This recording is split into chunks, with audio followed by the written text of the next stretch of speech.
다낭성 난소증후군을 앓고 있는 환자들이 무엇을 먹어야 하는지에 대해서 식단 관리에 대해서 말씀드리겠습니다.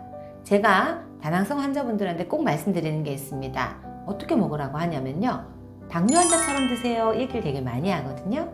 당뇨 환자들은 어떻게 드시죠? 우선 골고루 드시고요. 그 다음 규칙적으로 드시고요. 천천히 드십니다. 이 세 가지 원칙을 지키는 당뇨 환자분들은 우리가 걱정하는 합병증도 덜하고 또 당뇨라는 질환이 있지만 이 당뇨를 잘 데리고 평생 동안 건강하게 사시는 분들이 많습니다. 그만큼 음식 관리가 중요하다는 건데요. 다낭성 난소증후군도 대사질환이기 때문에 음식 관리가 굉장히 중요합니다.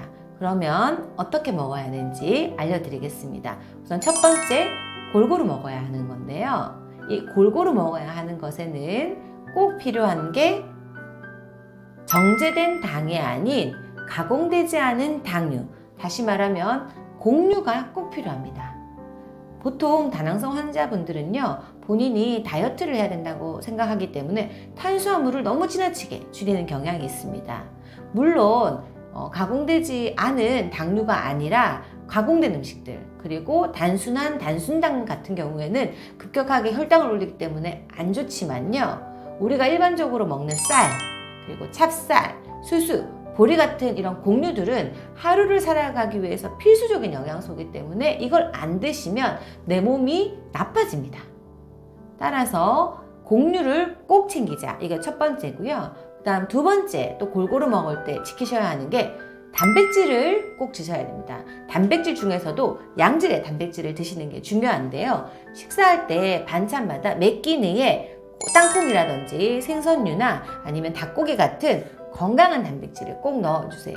특히 콩이 굉장히 좋은데요. 이 콩의 단점 중에 하나가 흡수가 좀 잘 안 된다는 거예요. 기본적으로는 단백질도 풍부하고 이소플라본도 굉장히 많이 들어있어서 우리 몸에 좋지만 흡수율이 떨어지니까 2차적으로 가공된, 또 그래서 발효가 된 두부라든지 혹은 낫또라든지 된장 같은 콩류도 굉장히 도움이 된다고 할 수 있겠습니다. 그 다음 뭐가 필요하냐면 골고루 먹을 때 전분류 중에서도 전분류가 많이 포함되어 있지 않고 당지수가 낮은 음식을 선택을 하시는 게 좋습니다. 보통 과일 중에서는요, 사과나 배, 그다음 바나나, 망고 같은 음식들이 있는데요. 이 역시도 절대로 한 번 드실 때 한 개 이상 과도하게 많이 드시면 오히려 혈당을 많이 올릴 수 있으니까 조심하셔야 되고요. 그 다음 끊으셔야 될 게 있습니다. 바로 음료수입니다. 그것도 달달한 맛이 나는 음료수를 끊으시는 게 좋은데요. 이 음료수 같은 경우에는 보통 저희가 액상과당이라고 말하죠. 다시 말하면 설탕이 사실 많이 들어있는 거예요. 설탕이 안 적혀 있다고 설탕이 안 들어있는 게 아니라 액상과당이라는 게 농축된 설탕을 말하기 때문에 이 설탕이 너무 많이 들어있어서 오렌지 주스, 딸기 주스, 그 다음에 탄산음료 같은 것들은 오히려 우리 몸의 혈당을 급격하게 올립니다. 그래서 음료수를 피하셔야 하고요. 그 다음 조금 먹어주면 좋은 게 바로 불포화 지방산입니다. 이 불포화 지방산은요, 보통 저희가 식물성 기름이라고 이야기하죠. 올리브 오일이라든지 아보카도 오일에 많이 들어있는데요. 또 아몬드나 호두 같은 견과류에도 많이 들어있습니다. 이런 불포화 지방산은 소량 매일 드시면 굉장히 오히려 우리 몸에 윤활유 역할을 해주기 때문에 중요한 요소 중에 하나라고 할 수 있고요. 그 다음 제가 말씀드렸던 두 번째 원칙이 뭐였죠? 바로 규칙적으로 먹어라였죠. 다낭성 난소증후군이 있다고 해서 다이어트를 한다고 한 끼 한 끼를 굶기 시작하면 끝이 없습니다. 그러면 아무리 굶어도 오히려 또 생리가 안 나오거나 부정출혈 유발되는 경우가 많습니다. 그러면 어떻게 해야 되느냐? 이 다이어트를 하는 압박감에 끼니를 거르고 불규칙한 식사를 하다 보면 참다가 한 끼에 몰아서 먹는 경향이 많은 거예요. 이러면 오히려 몸을 해치게 되거든요. 그래서 생식 기능이 더 나빠지기 쉽습니다. 우리 몸은 일정량 이상의 영양 공급이 꼭 필요하기 때문에 하루 3번의 식사가 굉장히 중요하고요.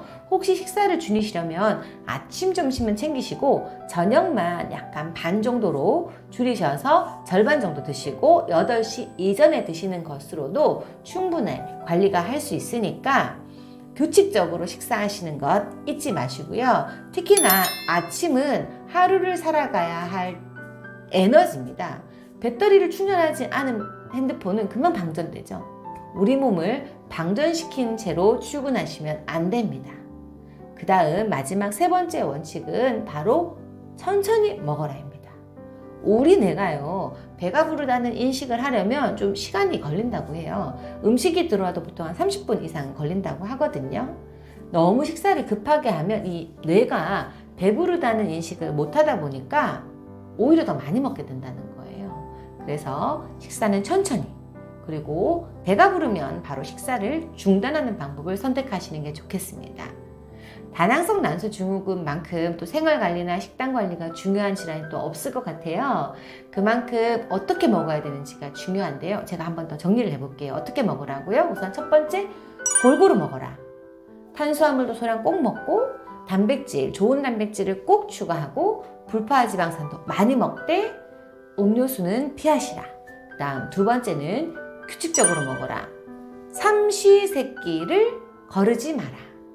그 다음 마지막 세 번째는 천천히 곱씹으면서 식사를 해서 30분 이상 밥을 먹는 것을 원칙으로 지키시기를 바랍니다.